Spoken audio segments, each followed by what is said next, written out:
अकाल मृत्यु तो कभी भी है सके, कोई की भी है सके, कभी भी है सके, लेकिन ब्रजमंडल में उस काल में दो संशय प्रकट हो गए। पहला संशय तो ये कि एक कृष्ण भक्त की अकाल मृत्यु कैसे हो सकती है। इतना भगवत भजन करने वाले, इतनी सुंदर सुंदर पदों से ठाकुर जी को रिझाने वाले, इतने सुंदर भावों से ठाकुर जी का मुखोल्लास करने वाले, उनकी अधोगति, उनकी अकाल मृत्यु। और फिर एक बात बड़ी प्रचलित है भैया हमारे यहां कि अच्छी बात बहुत जल्दी फैलती नहीं है, लेकिन वहम वाली बातें आग की तरह फैल जाती हैं। किसी ब्रजवासी, भोरे भारे ब्रजवासी ग्वारिया ने यह बात फैला दी, बोले कृष्णदास जी तो भूत बन गए।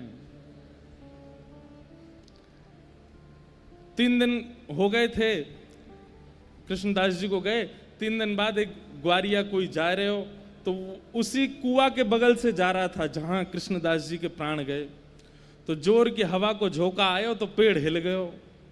तो वहां ने दौड़ करके पूरे गांव में हल्ला कर दिया, बोले कृष्णदास जी तो भूत बन गए। मैंने देखे अपनी आंखन थे। बोले कैसे? बोले पेड़ के समान विशाल, ये बड़ी बड़ी आंख, और यूं हाथ करके मेरी ओर दौड़ रहे। अब इस भाव का दुष्प्रचार पूरे ब्रज में हो गया कि श्रीनाथ जी के परम सेवाधिकारी श्री कृष्णदास जी प्रेत बन गए। तो दो भाव, पहला भाव तो ठाकुर जी को भजवे वारो, उसकी अधोगति कैसे हो गई, और दूसरी भाव उनकी अकाल मृत्यु कैसे हो गई। गिरिराज जी में या ऐसे सब अपयश हैन लगे, सब जगह लोग बाग कहने लगे भैया भजन वजन में कोई सार नहीं है, नाम जप में कोई सार नहीं है, इतनो भजन करे वारो कृष्णदास भी भूत बन गए हो।